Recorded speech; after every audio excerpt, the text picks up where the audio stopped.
Chapter 21. March 17th.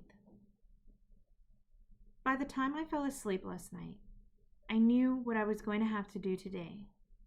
The only question was, would I have the strength? But when I woke up, I saw Mom struggle to get off her mattress, as though she needed to be up and around to do things for us, and that made up my mind for me. After Matt and John rose, and we all pretended like today was just another day, no harder than we've been through, I made my announcement. "I'm going into town," I said. They stared at me like I was truly crazy. They were probably right. "I'm going to the post office," I said. "I want to see if there's any word from Dad." "What difference does it make?" John asked. "You think he sent us food?" "I want to know if Lisa had her baby," I said. "I need to know that. I need to know that life is continuing. I'm going to town and find out." "Miranda, can we talk?" Matt asked. I nodded, since I knew someone was going to question me about this, and it might as well be him. We left the others in the sunroom and went to the living room to talk privately. "Do you really have the strength to make it to town and back?" he asked. I wanted to say no, of course I don't, and we both know it, and that's one reason why I'm going. I wanted to say, stop me, because if I'm going to die, I want to die at home. I wanted to say, how could you have let this happen to me? As though it was Matt's fault and he could have saved us somehow.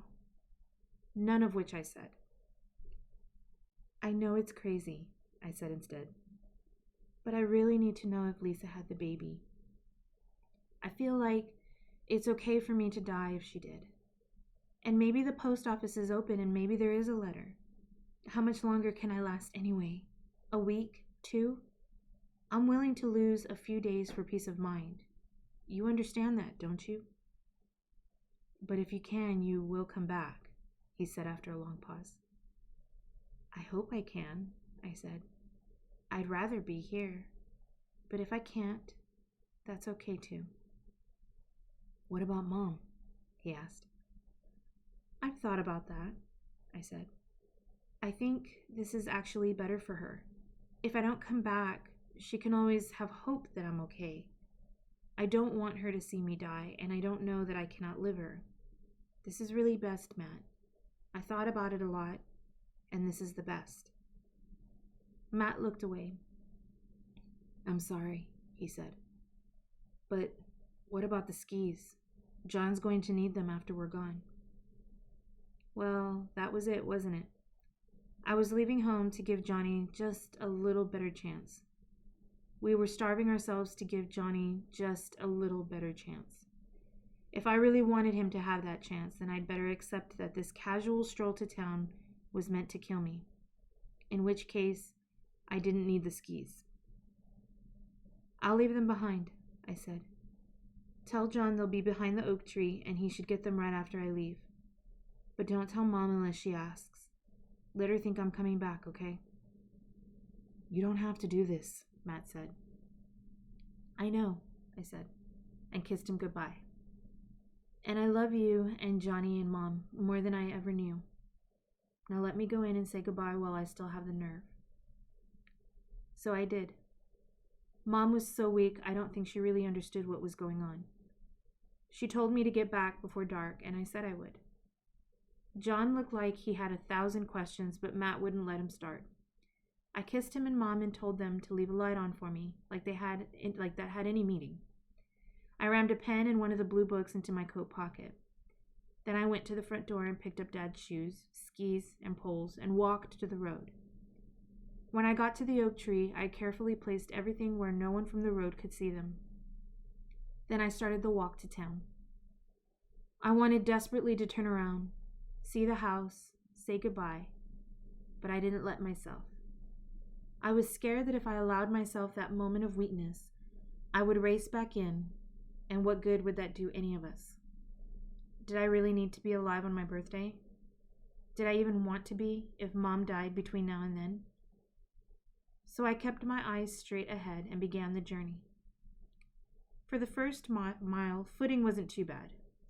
since John and I had skied there and compacted the snow. Sure, I fell a few times, where the snow was ice-like, but I managed. I told myself the rest of the trip wouldn't be too bad, and there was a hope I could get to town, maybe even find a letter from Dad, and get home again. I liked telling myself that. But the next 2 miles were brutal. I don't think anyone had walked on it since Christmas. I found I couldn't walk after a while, so I sat on the snow and pushed myself forward, half rowing, half sledding. It took all my strength to go a few feet, and the harder I worked, the more I yearned to give up and let myself die then and there. But I pictured the pizza parlor, and Dad telling me they weren't in heaven. If there was a letter, I wanted to know. Death could wait a few more hours. I felt a lot better when I got to a spot where I could walk upright again. I was soaking wet by that point and freezing cold, but being on my own 2 feet gave me a sense of dignity and purpose. It made me feel human again, and that gave me some strength back. One of the scariest things was seeing how very few houses had smoke coming out of their chimneys. It wasn't like I could go to any of them and say, "Rescue me, feed my family," because all they'd do was throw me out. We would have done the same if anyone came to our door. But to see so many houses with no signs of life. Some people I knew had simply left while that was still possible, but others must have died from the flu or cold or the hunger. We were all still alive, Mom and Matt and Johnny and me, and I'd left a record. People would know I had lived. That counted for a lot. The closer I got to town, the easier it was to walk. But the closer I got to town, the fewer signs of life I saw. It made sense. The people there lived closer together, so they shoveled their snow, at least in the beginning. But they were also less likely to have wood stoves, and more likely to have frozen to death. The closer they lived, the faster the flu would have spread. Our isolation had saved us, given us weeks, maybe even months more life. By the time I got near enough to see the post office, I was starting to feel like I could make it back home. I knew that was madness, that the road was uphill and I had no strength left for that part where I wouldn't be able to walk. It's one thing to push yourself downhill, but pushing yourself uphill would be impossible. My heart would give out and I'd die a couple of miles from home. But I didn't care. I'd made it to town, and that was all I planned for. I'd go to the post office and find word from Dad that he and Lisa and baby Rachel were alive and well. Then it wouldn't matter where I died or how. Johnny would live, and so would Rachel, and that was what counted. It was eerie standing on the main street of town, seeing no one, hearing no one, smelling nothing but the stench of death. I saw the carcasses of dogs and cats, pets people had left behind that couldn't survive in the cold without food. I bent down and clawed at one to see if there was any meat left, but what little clung to the skeleton was too frozen to pry off. I threw it back down into the snow-covered street and felt relieved I couldn't see any human bodies. Then I got to the post office and saw it was dead too.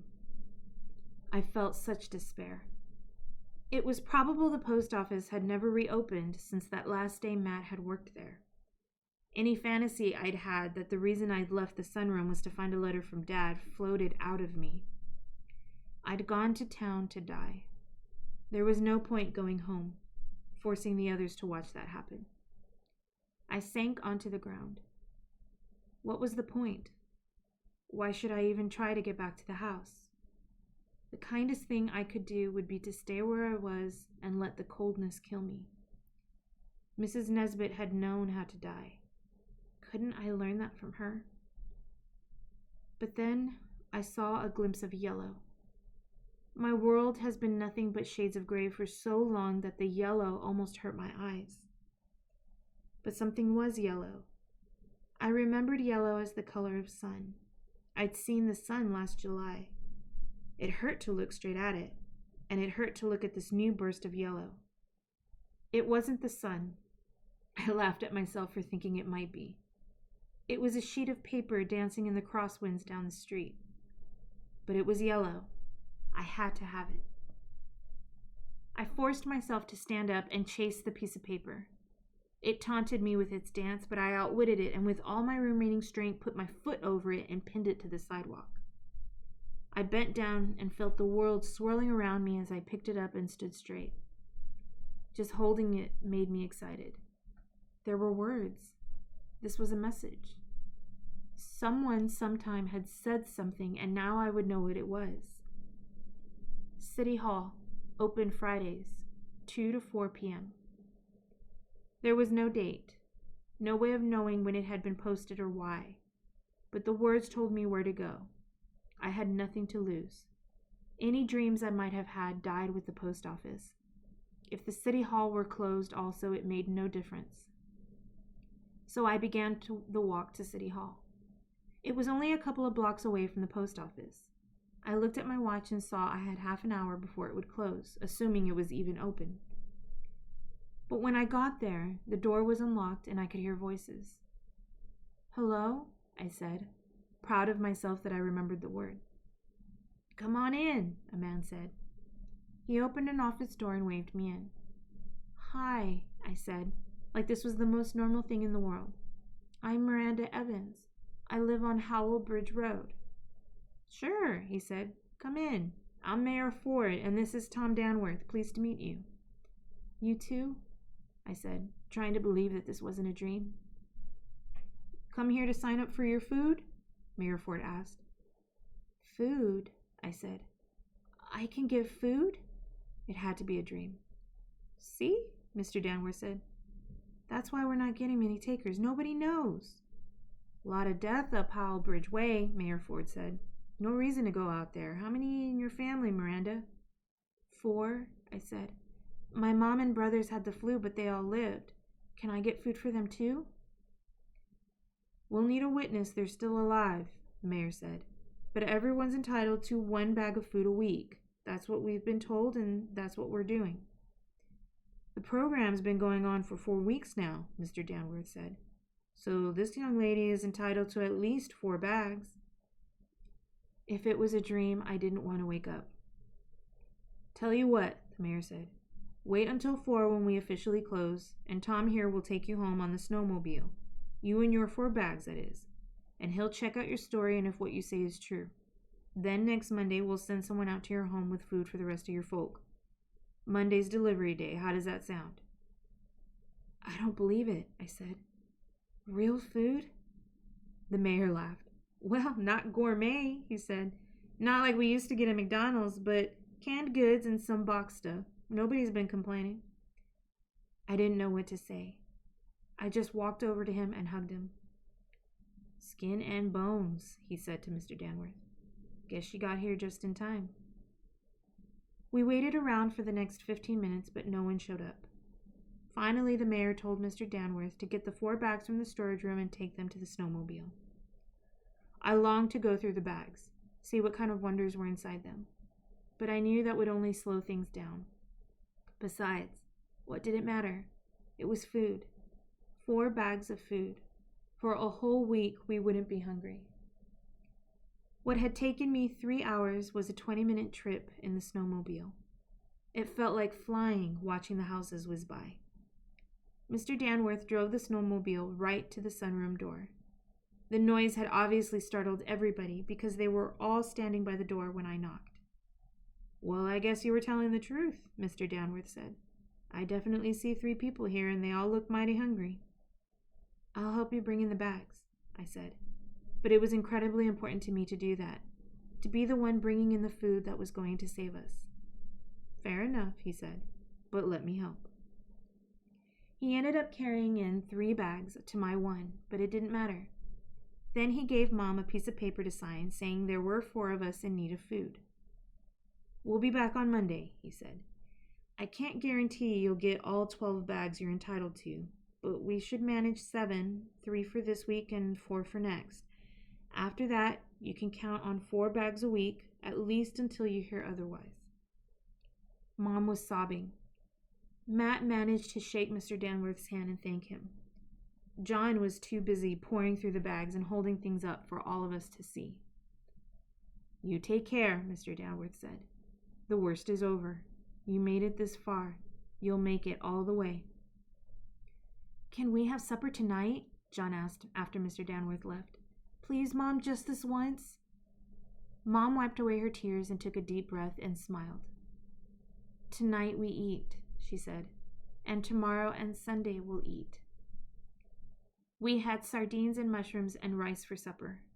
For dessert, we had dried fruit. The electricity came on for the second time today while we were eating. This may be a fool's paradise, but it's a paradise nonetheless. March 18th. The electricity came on while we were feasting on chickpeas, lentils, and carrots. "Come on," Mom said. "Let's try a laundry." And we did. It was kind of a challenge because we don't have running water, so we had to pour water into the machine for the wash and rinse cycles. But even so, it was still much easier than doing it by hand. We washed all our sheets and the electricity stayed on for most of the clothes dryer time. We celebrated by washing our hair. We took turns shampooing everyone else. Mom insisted we sponge bathe daily, but shampoos are a real treat. Then tonight, the electricity came back on. Only for 10 minutes or so, but we didn't care. We made supper in the microwave. Supper in the microwave. The most beautiful words I've ever written. March 19th. We still have 3 bags of food in the pantry, but I can tell Mom's nervous about tomorrow. It's like the electricity. It comes and goes, but you can't count on it. Still, even if the food's that way, we can make sure John's strong and well fed, and that will give Mom peace. March 20th. My birthday. I'm 17 and I'm alive and we have food. Mr. Danworth himself showed up this morning with 10 bags of food. "We know you're owed more, but this'll have to do," he said. "See you next Monday with your regular 4 bags. There was so much, and it was all so wonderful. Powdered milk, cranberry juice, 3 cans of tuna fish. Well, I could write it all down, but it doesn't matter. It was food, and it will get us through for weeks, and there will be more food to come.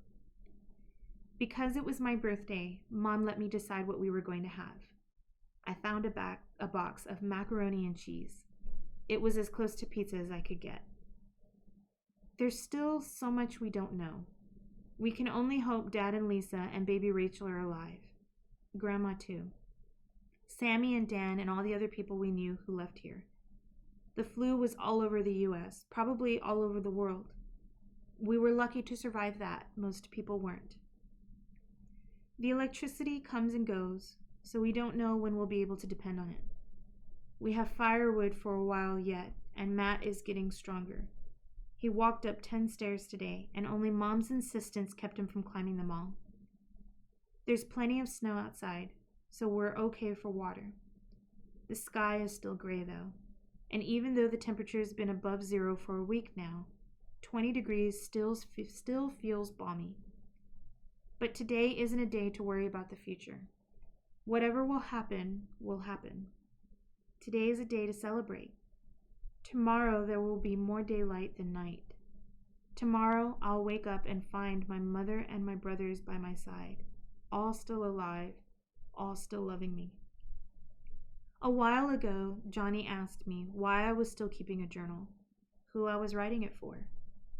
I've asked myself that a lot, especially in the really bad times.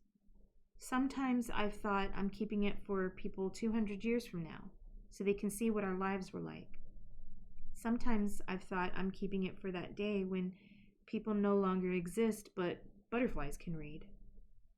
But today, when I am 17 and warm and well-fed, I'm keeping this journal for myself, so I can always remember life as we knew it, life as we know it, for a time when I am no longer in the sunroom.